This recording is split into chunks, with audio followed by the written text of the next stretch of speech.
नमस्कार विद्यार्थी मित्रांनो. नोकरी इनसाइडर यूट्यूब चॅनलवर आपल्या सर्वांचं स्वागत आहे. आज आपण या व्हिडिओमध्ये मुंबई उच्च न्यायालय भरतीसाठी जे पदं आहेत शिपाई, चालक आणि लिपिक या पदासाठी महत्त्वाचे असणारे 20 सामान्य ज्ञानाचे प्रश्न आज आपण या व्हिडिओमध्ये पाहत आहोत. हे जे प्रश्न आहेत हे आपल्याला खूप महत्त्वाचे असणार आहेत. कारण हे जे काही पदं आहेत यांच्यासाठी 7वी ते 10वी पर्यंतचा सिलेबस आहे. त्यामुळे सर्व प्रश्न हे सोपे असणार आहेत. आपल्याला या व्हिडिओची पीडीएफ सुद्धा डाउनलोड करता येईल. डाउनलोड करण्यासाठी आपलं टेलिग्राम चॅनल आहे नोकरी इनसाइडर या नावानं. त्याची लिंक मी तुम्हाला डिस्क्रिप्शनमध्ये दिलेली आहे. त्या ठिकाणी जाऊन आपण पीडीएफ डाउनलोड करून घेऊ शकता आणि नवीन असाल तर लगेच आपल्या नोकरी इनसाइडर यूट्यूब चॅनलला सबस्क्राईब करून ठेवा. चला तर व्हिडिओला सुरुवात करूया. तर पहा आपला प्रश्न पहिला आहे. भारताचा प्रथम कृत्रिम उपग्रह खालीलपैकी कोणता आहे? प्रश्नाचं जर उत्तर येत असेल तर 3 ते 5 सेकंदामध्ये आपण प्रत्येक प्रश्नाचं उत्तर हे कमेंट करून देत राहा. म्हणजे आपलं रिव्हिजन देखील याच व्हिडिओमध्ये होऊन जाईल.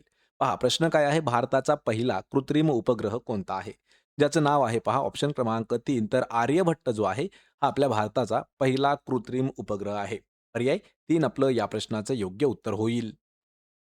यानंतरचा प्रश्न आहे खालीलपैकी कोणते शहर भारताची सांस्कृतिक राजधानी म्हणून ओळखले जाते? या ठिकाणी आपल्याला 3 प्रश्न तयार होतात. यापूर्वी आपण या प्रश्नाचं उत्तर जाणून घेऊया. तर भारताची सांस्कृतिक राजधानी म्हणून कोलकाता हे शहर ओळखलं जातं. पर्याय क्रमांक 4 आपलं या प्रश्नाचं उत्तर होणार आहे. या ठिकाणी कोणते-कोणते प्रश्न तयार होतात पहा. पहिला प्रश्न आहे की भारताची राजधानी काय आहे? तर दिल्ली ही जी आहे, ही भारताची राजधानी आहे. दुसरा प्रश्न आहे की महाराष्ट्राची राजधानी काय आहे? तर मुंबई ही महाराष्ट्राची राजधानी आहे. तिसरा प्रश्न असा विचारला जातो, की भारताची आर्थिक राजधानी कोणती आहे? तर आर्थिक राजधानी देखील भारताची मुंबई आहे. पण हे जे 3 प्रश्न झाले, तर चौथा प्रश्न मी तुमच्यासाठी विचारतो. महाराष्ट्राची सांस्कृतिक राजधानी कोणती आहे? या ठिकाणी आपण भारताची राजधानी घेतलेला आहे, सांस्कृतिक राजधानी. तर प्रश्न विचारलाय तुम्हाला, की महाराष्ट्राची सांस्कृतिक राजधानी कोणती आहे? या प्रश्नाचं उत्तर मला आपण कमेंट करून द्यायचं आहे. प्रश्न क्रमांक 3 आहे. महाराष्ट्राच्या विधान परिषदेची सदस्य संख्या किती आहे? हा प्रश्न आपल्याला 6वीचं जे नागरिकशास्त्र आहे, त्या विषयावरचा हा महत्त्वाचा प्रश्न आहे. यावरती खूप वेळा प्रश्न हे जे आहेत, हे स्कॉलरशिपला सुद्धा विचारले जातात. महाराष्ट्राच्या विधान परिषदेची सदस्य संख्या किती आहे? आणि या प्रश्नाचं योग्य उत्तर असणार आहे ऑप्शन क्रमांक 1 तर 78 इतकी ही महाराष्ट्राच्या आपल्या विधान परिषदेची सदस्य संख्या आहे. पर्याय क्रमांक 1 आपलं या प्रश्नाचं उत्तर होईल. यानंतरचा प्रश्न आहे, पुणे हे शहर खालीलपैकी कोणत्या नद्यांच्या संगमावर वसलेले आहे? मित्रांनो, आपल्याला महाराष्ट्रातील जेवढे काही इम्पोर्टंट असणारे शहरं आहेत, तर ते शहरं आणि त्या काठाची नदी, म्हणजे त्या कोणत्या नदीच्या काठावरती शहर वसलेलं आहे, अशा पद्धतीचे प्रश्न आपल्याला खूप वेळा विचारण्यात आलेले आहेत. तर या ठिकाणी शहर दिलं आहे पुणे शहर. तर पुणे जिल्हा विशेष या ठिकाणी आपण घेतलेला आहे. तर त्यातीलच हा प्रश्न आहे. तर पुणे हे जे शहर आहे, हे पर्याय क्रमांक 4 तर मुळा आणि मुठा या नद्यांच्या तीरावरती संगमावरती वसलेला आहे. पर्याय क्रमांक 4 आपलं या प्रश्नाचं योग्य उत्तर होईल. त्यानंतरचा प्रश्न आहे पहा प्रश्न क्रमांक 5 खालील शब्दसमूहासाठी योग्य शब्द निवडायचा आहे. या ठिकाणी जाणून घेण्याची इच्छा असणारा त्याला काय म्हटलं जातं? आणि अशाच पद्धतीचे आपण महत्त्वाचे असणारे 200 शब्दसमूह घेतलेले आहेत. तर शब्दसमूहासाठी एक शब्द त्यातीलच हा एक प्रश्न आहे. जाणून घेण्याची इच्छा असणारा त्याला काय म्हटलं जातं? तर त्याला म्हटलं जातं पर्याय क्रमांक 2 तर जिज्ञासू म्हणून त्याला ओळखतात. पर्याय 2 आपलं या प्रश्नाचं उत्तर होईल. यानंतरचा प्रश्न आहे, महाराष्ट्रातील खालीलपैकी सर्वात मोठा जलविद्युत प्रकल्प कोणता आहे? या ठिकाणी लक्षात ठेवा, महाराष्ट्रातील सर्वात मोठा जलविद्युत प्रकल्प आणि महाराष्ट्रातील खालीलपैकी, खालीलपैकी म्हणजे काय? तर या 4 ऑप्शनपैकीच एक आपल्याला उत्तर द्यायचं आहे. तर खालीलपैकी सर्वात मोठा जलविद्युत प्रकल्प कोणता आहे? आणि तो प्रकल्प आहे ऑप्शन क्रमांक 3 तर कोयना जलविद्युत प्रकल्प हा आपल्या महाराष्ट्रातील दिलेल्यापैकी सर्वात मोठा आहे. पर्याय क्रमांक 3 आपलं या प्रश्नाचं उत्तर होईल. यानंतरचा प्रश्न आहे, वैयक्तिक सत्याग्रह चळवळीतील दुसरे सत्याग्रही कोण आहेत? या ठिकाणी प्रश्न खूप इम्पॉर्टंट आहे. आपल्याला पहिले आणि दुसरे माहीत असणं गरजेचं आहे. तर वैयक्तिक सत्याग्रह चळवळ जी आहे, याचे पहिले जर विचारलं तर पहिले लक्षात ठेवा, पहिले सत्याग्रही आहेत विनोबा भावे. विनोबा भावे, आचार्य विनोबा भावे हे पहिले सत्याग्रही होते आणि दुसरे कोण आहेत? तर ऑप्शन क्रमांक 2 पंडित जवाहरलाल नेहरू हे दुसऱ्या क्रमांकाचे वैयक्तिक सत्याग्रहाच्या चळवळीतील सत्याग्रही आहेत. पर्याय 2 आपलं उत्तर होईल.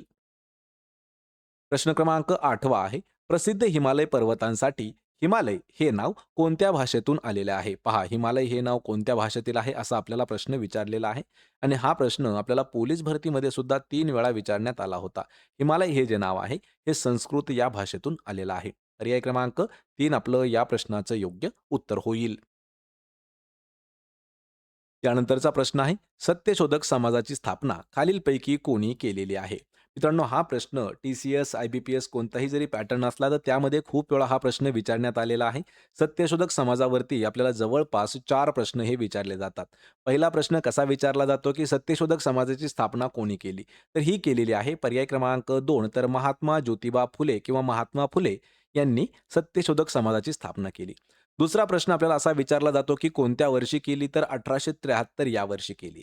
तिसरा प्रश्न विचारला जातो, कोणत्या ठिकाणी केली? तर पुणे या ठिकाणी केलेली आहे. आणि मित्रांनो, हे सर्वच्या सर्व प्रश्न आपल्याला टी-सी-एसमध्ये सुद्धा विचारण्यात आलेले आहेत. पर्याय 2 आपलं या प्रश्नाचं योग्य उत्तर होईल.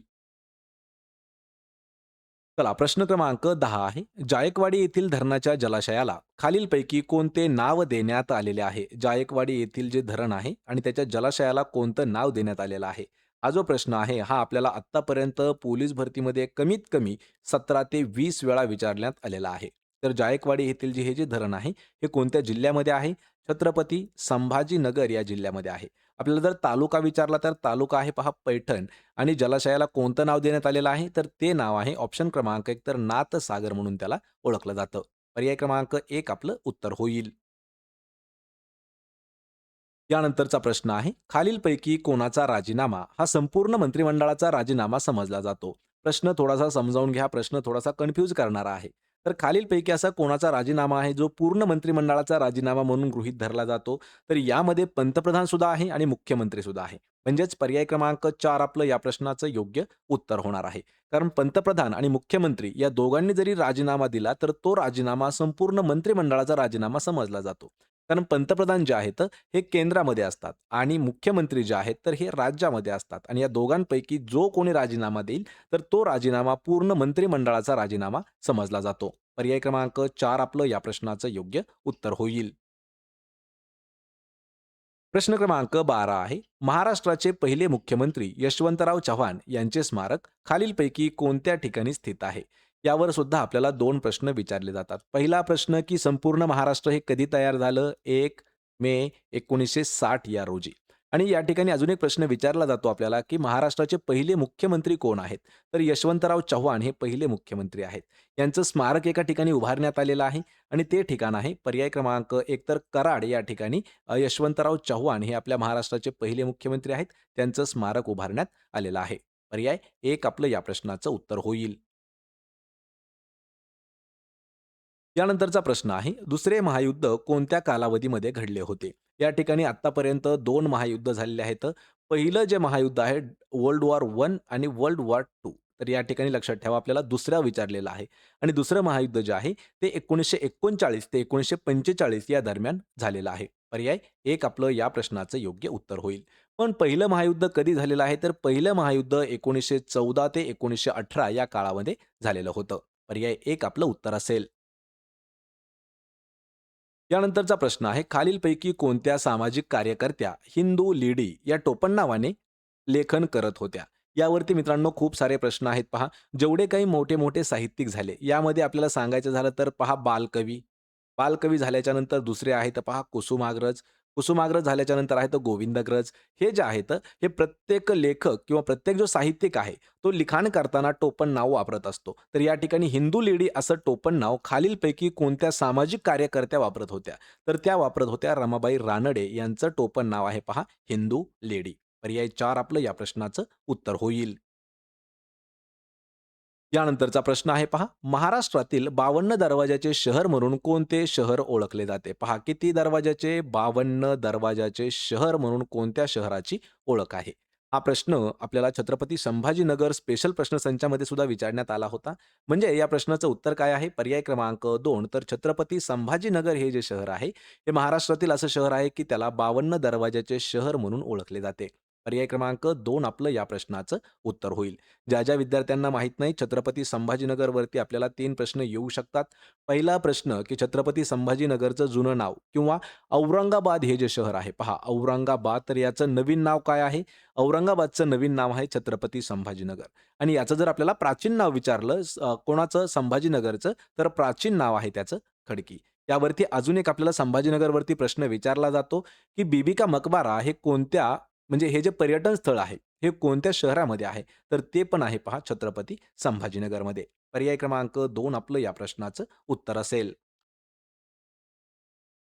प्रश्न 16वा आहे. भारतीय संविधानाचे शिल्पकार म्हणून खालीलपैकी कोणाला ओळखले जाते? खूप महत्त्वाचा प्रश्न आहे आणि एकदम असा बेसिक असणारा प्रश्न आहे. 5वीचं 6वीचं जे इतिहास आहे, भूगोल आहे, त्यामध्ये अशा प्रकारचे प्रश्न खूप वेळा विचारण्यात आलेले आहेत. तर भारतीय संविधानाचे शिल्पकार हा प्रश्न आपल्याला नागरिक शास्त्रामधील घेतलेला आहे. तर भारतीय संविधानाचे शिल्पकार हे डॉक्टर भीमराव आंबेडकर यांना म्हणून ओळखलं जातं. पर्याय 2 आपलं या प्रश्नाचं योग्य उत्तर होईल. बाबासाहेब आंबेडकर. यानंतरचा प्रश्न आहे, कोणत्या शहरात अलकनंदा व भागीरथी या नद्या एकत्र येऊन गंगा नदीमध्ये रूपांतरित होतात? या ठिकाणी लक्ष ठेवायचं आहे. अलकनंदा, अलकनंदा आणि दुसरी नदी आहे, तर ती आहे पहा भागीरथी. या 2 नद्या ज्या आहेत, एका ठिकाणी मिळतात आणि त्या गंगा या नदीमध्ये रूपांतरित होतात. हे जे ठिकाण आहे, हे ठिकाण कोणतं आहे? आणि ते ठिकाण आहे ऑप्शन क्रमांक 1 तर देवप्रयाग या ठिकाणी 2 नद्या मिक्स होतात म्हणजे मिळतात. पहिली अलकनंदा, दुसरी भागीरथी आणि या 2 नद्या मिळून गंगा नदी जी आहे ही तयार होते. पर्याय 1 आपलं या प्रश्नाचं उत्तर होईल. यानंतरचा प्रश्न आहे, खालीलपैकी कोणत्या शहराला भारताचे प्रवेशद्वार म्हणून ओळखले जाते? असं शहर कोणतं आहे? भारताचे व्याघ्र प्रवेशद्वार म्हणून ओळखलं जाणारं जे शहर आहे, ते आहे ऑप्शन क्रमांक 3 तर नागपूरला म्हटलं जातं भारताचे व्याघ्र प्रवेशद्वार आणि नागपूर हे जे शहर आहे किंवा नागपूर हा जो जिल्हा आहे, हा आपल्या महाराष्ट्राची उपराजधानी आहे. महाराष्ट्राची उपराजधानी आहे नागपूर जिल्हा. संत्र्यांचा जिल्हा सुद्धा म्हणलं जातं किंवा ऑरेंज सिटी म्हणून देखील नागपूरची ओळख आहे. पर्याय क्रमांक 3 आपलं या प्रश्नाचं उत्तर होईल.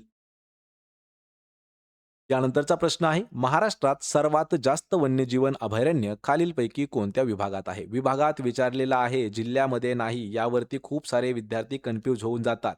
महाराष्ट्रात सर्वात जास्त वन्यजीवन अभयारण्य जे आहे, हे विदर्भामध्ये स्थित आहे. पर्याय क्रमांक 4 आपलं या प्रश्नाचं योग्य उत्तर होणार आहे. आणि हा जो प्रश्न आहे, हा प्रश्न आपल्याला वनरक्षक भरती 2019ला जशाच तसा विचारण्यात आलेला होता.